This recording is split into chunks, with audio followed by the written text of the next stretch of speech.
Tanse, I'm criss-crossing. Welcome to APTN National News. Thank you for joining us.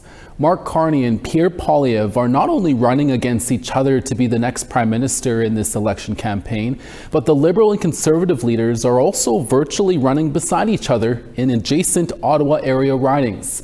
APTN's Fraser Needham caught up with some of the candidates running against Carney and Poilievre. The Nepean riding is in the west end of Ottawa and mainly contains a large suburb of Barrhaven.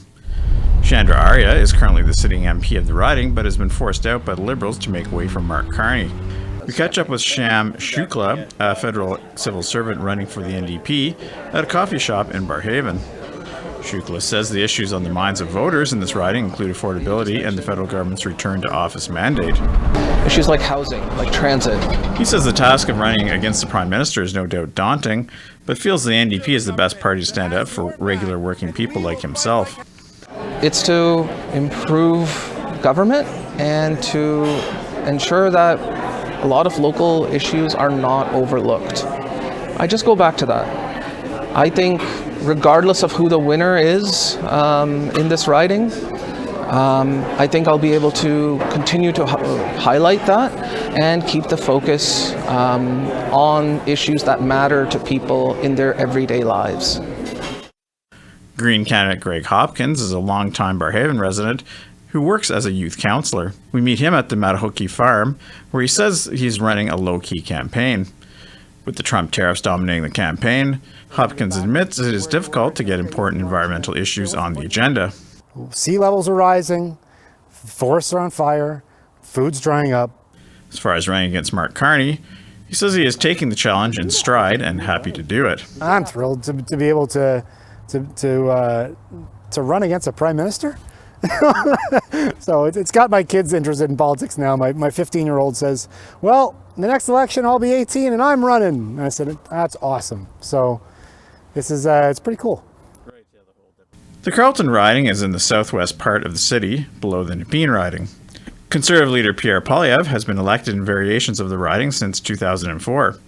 In this election, a total of 91 candidates are running, most of them independents.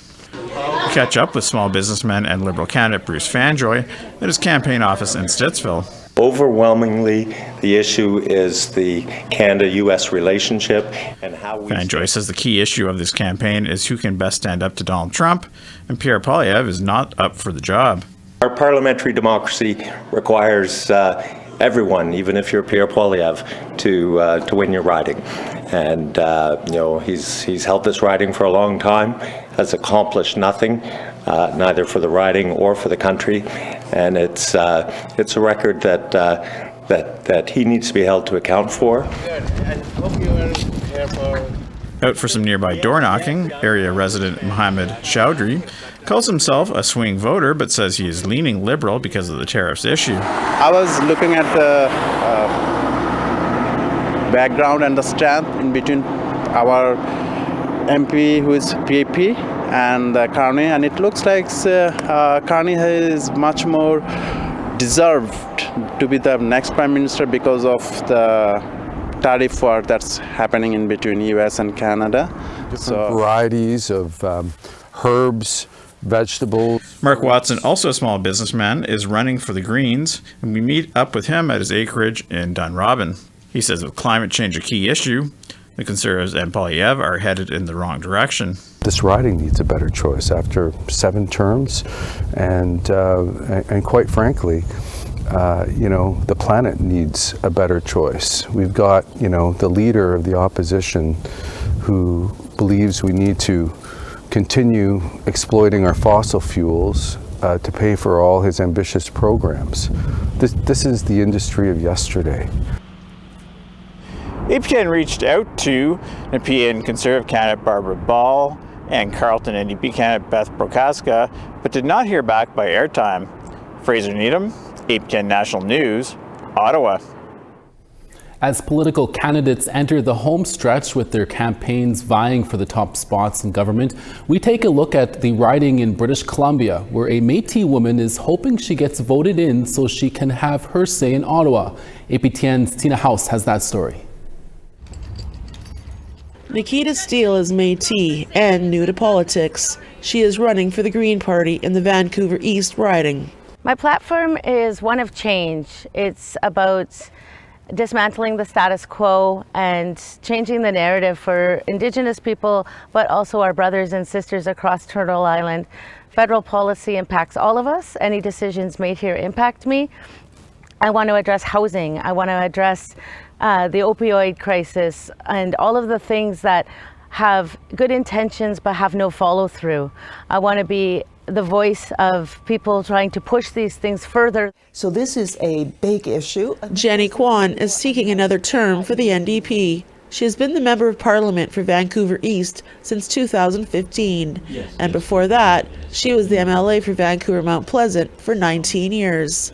Kwan says she wants to get re-elected so she can continue her work to fix housing needs across Canada. We know that the Indigenous community is disproportionately represented in the unhoused population. That's why in the last parliament, as the NDP critic, I fought tooth and nail to access funding and real resources for Indigenous, Inuit and Métis housing. And I was able to secure $4 billion for on-reserve funding and then $4.3 billion for people who are living away from homes.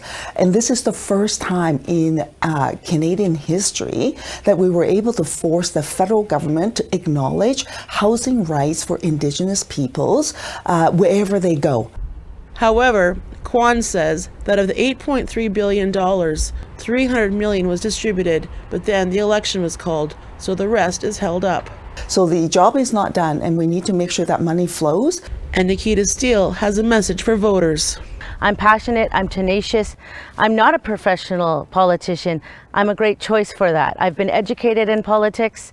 I've taken a lot of other credentials that make me a viable candidate, and I really, really hope that people make the right decision to vote for me.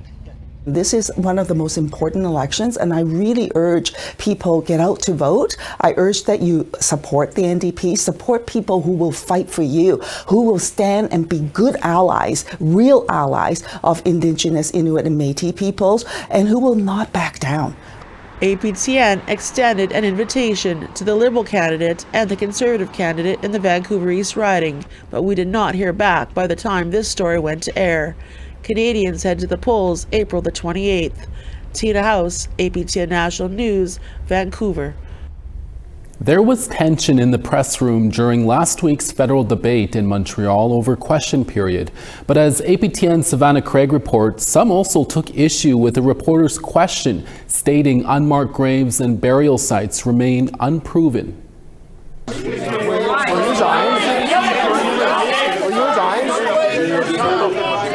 Turmoil broke out in the press room after the federal English debate last Thursday night, following the announcement that the debate commission would be cancelling question period with the federal leaders. I'm sorry to announce that there will be no scrum tonight with the leaders because we don't feel that we can actually guarantee a proper environment for this activity.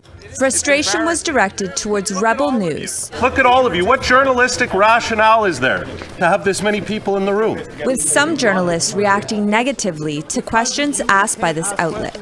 I blame you 100% for the Q&A being cancelled. This follows unrest between some journalists during question period the night before at the French language debate. Drea Humphrey with Rebel News. Okay. Your party... You know I'm going to go with this, all right? Can I speak? Yeah, you can. I'm just going to say you know where I'm going to go with it, though.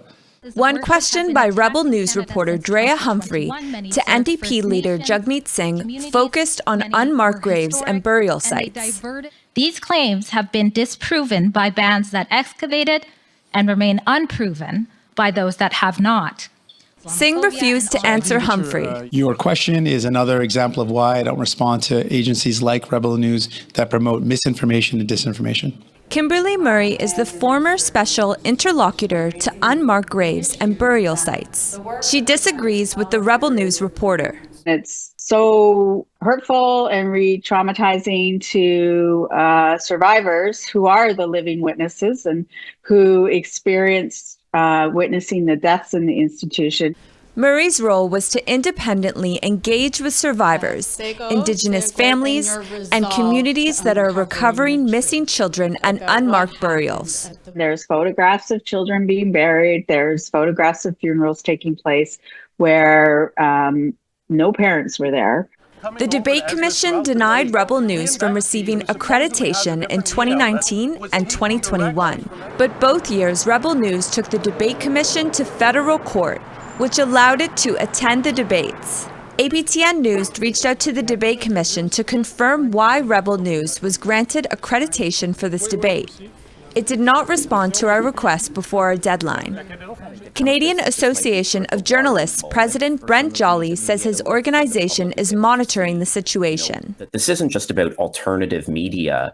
This is about building an alternative universe where some of these ideas and myths or theories are advanced, and the sort of disinformation environment that we're seeing spread on a whole host of topics, including, residential school denialism. APTN News reached out to Drea Humphrey for an on-camera interview to clarify her position, but she insisted on only providing a written response to questions supplied ahead of time. Savannah Craig, APTN National News, Montreal. Liberal Party leader Mark Carney made an appearance in downtown Winnipeg last night to a sea of supporters. As APTN Sav Jonesa reports, there were cheers when Carney mentioned how his government would support Indigenous people if elected.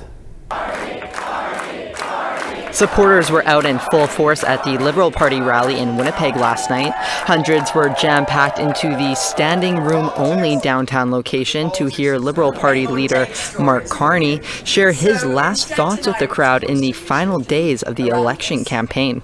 He emphasized creating free trade across the provinces and territories, saying we should have one economy, not 13. If we are elected, we will do our part. We will put in place legislation by July 1st to eliminate all federal barriers.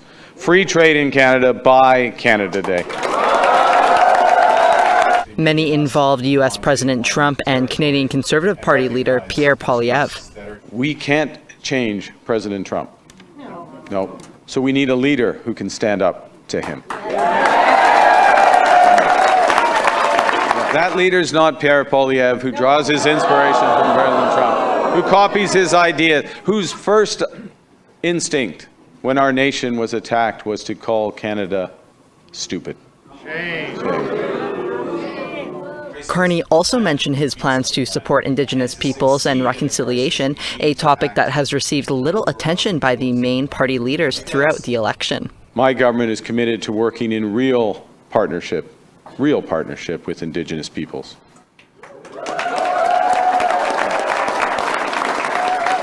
That means upholding the principle of free, prior, and informed consent. It means practical steps like doubling the Indigenous Loan Guarantee Program to $10 billion. That makes it easier for Indigenous communities not just to be part of projects, but to build long-term wealth by being owners of major resource projects. Outside of the rally, Pimicikamak Cree Nation Chief David Monias says Carney is the only leader he believes could fight against Trump's threats against Canada. He was also happy to hear Indigenous issues being mentioned. I've been looking forward to see what he has to say about Indigenous people. I got to hear it today. I haven't heard it from the other people that I went to their rallies and I've seen their rallies, but this one I was really impressed by what he had to say. Rally goer Glorian Chartrand said it was refreshing and encouraging to hear Carney's platform. I think exactly what it is that we need as Indigenous people going forward, to be partners and drivers of the economy in the future. I think we're in very, very good hands with Carney. She says Indigenous voters need to keep this in mind. The most important thing is to get out and vote. We can make a real difference as Indigenous people if our voices are heard. And in our mainstream community in Canada, the best way to do that is to go out and vote, and those numbers matter. So just take that 10 minutes and make sure that you go cast your vote. The last day to vote is Monday, April 28th, Election Day. Sav Jonesa, APTN National News, Winnipeg. And a reminder that APTN News will have extensive coverage on election night, Monday, April 28th. Our coverage here will kick off at 9 p.m. Eastern Time. Here's Dennis Ward with a preview. APTN News will have reporters spread out across the country, including at the headquarters of Liberal leader Mark Carney, Conservative leader Pierre Poilievre, and NDP leader Jagmeet Singh. Creason and I will also be joined in studio by the former president of the Métis National Council, Cassidy Caron, and Truth in Politics panelist Jennifer Leywitz. Nigon Sinclair will also be joining us from Toronto. Nouvelle Nationale host Kim Sullivan will head up our coverage from our Ottawa studio, where she will be joined by McGill University professor Veldon Coburn and former Enoch Member of Parliament Peter Itinawar. Our Decision 2025 coverage begins at 9 p.m. Eastern on APTN. You can also stream it live on our website, aptnnews.ca. We have more stories after the break. Stay with us.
Welcome back. The two men arrested for the death of a man in White Bear First Nation in Saskatchewan last December appeared in court this week.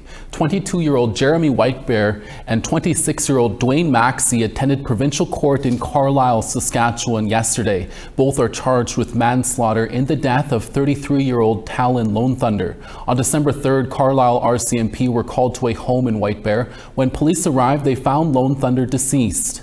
On December 7th, they arrested White Bear at a home in the First Nation. And then on December 12th, Maxey was arrested by police in Regina. White Bear and Maxey's next court appearance is on May 14th. A man from the Ochapowace First Nation in Saskatchewan also appeared in court this week. He has been charged with the death of another man from that First Nation. Last Sunday on April 20th at around 6:45 a.m., Saskatchewan RCMP were called to a home in Ochapowace First Nation to assist EMS with an injured man. When officers arrived, they found 32-year-old Elias Still from Ochapowace. Still was later pronounced deceased by paramedics, and his death was considered suspicious. RCMP later arrested and charged 32-year-old Dustin Allery with 1 count of second-degree murder. Allery appeared in Broadview Provincial Court on Wednesday. His next court appearance is next Wednesday. An Ontario judge has given Hudson's Bay permission to prepare to auction off thousands of pieces of art and historical artifacts, including the 355-year-old Royal Charter, which launched the company and is considered a significant historical document. AMC Grand Chief Kyra Wilson said that she was deeply concerned and said, given the long-standing relationship HBC has with First Nations, that many of the items up for auction likely have a profound cultural significance to First Nations people. She called the company morally irresponsible and said the move is a continuation of the colonial dispossession of First Nations lands and belongings. The approval comes a day after the Bay announced plans to liquidate its 6 remaining stores. We now want to tell you about this week's 3 web poll questions. This week we asked, do you think the Catholic Church will continue making reconciliation efforts with Indigenous peoples following the passing of Pope Francis? Your answers are yes, no, or unsure. Second question we asked, who do you think will form government in the upcoming election? Is it the Liberal Party, the Conservative Party, the NDP, other, or unsure? And our third question we asked, which Canadian NHL team do you think has the best chance of winning the Stanley Cup? Is it the Toronto Maple Leafs, Winnipeg Jets, Edmonton Oilers, Ottawa Senators, Montreal Canadiens, or unsure? Go to aptnnews.ca to have your say. The poll section is on the right-hand side of the homepage. Our host, Kim Sullivan, is up next to give us a preview of what's coming up on Nouvelle Nationale. We'll be right back.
Starting on East Charlottetown 5, St. John's 0.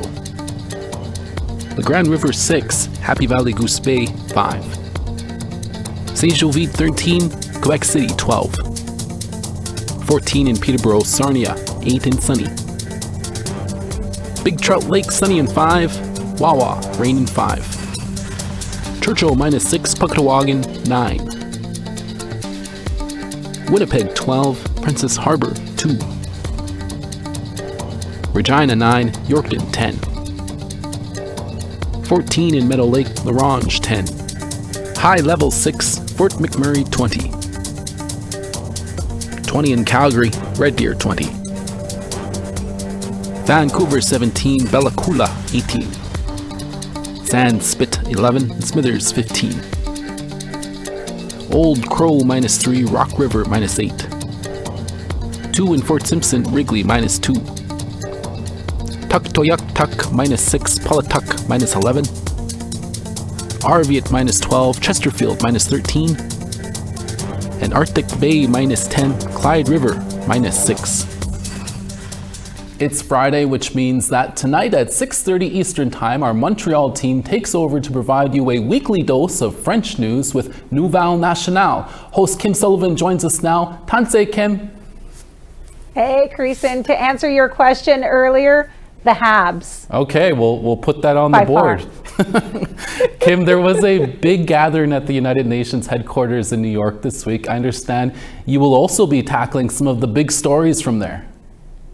Yes, Quebec actually saw its most important participation of elected officials in New York in 20 years. So we're definitely having news from there en français. I have to say big kudos to Angel Moore as well as Karen, who covered the stories there. Not easy to get French interviews, and they did so for our viewers. So it was very nice of them to do so. Yeah, those are not always easy to get when it's not your first language, hey? No, so extra kudos to the two of them. Kim, you also have some local news stories. Fill us in what those are. Well, we're covering a protest that happened in Mohawk territory just outside of Montreal midweek. They are saying no to cannabis dispensaries. They want the council to hear them loud because right now the council is kind of going ahead with giving out those permits. So they're trying to put a halt to that. We also have a new partnership with a local college that's bringing post-secondary courses to Nunavik, and an interview with an Indigenous author participating in one of North America's biggest literary festival. Quite a packed show. Yes, and I also want to remind everybody that we both did pre and post debate shows, and those are online on our YouTube channel. So if anyone wants to watch before voting on Monday, it's good little information there. Definitely a good point to make there, Kim. Yes, join us tonight 6:30 Eastern. Creason will be here en français. Hi. Thank you so much, Kim. Bye. And that's your daytime newscast for this Friday, April 25th. Dennis Ward is back in a few hours for your evening newscast. Please join us then. As for us, we're back here same time, same place next Monday. Thank you for watching and have a safe weekend. Excellent.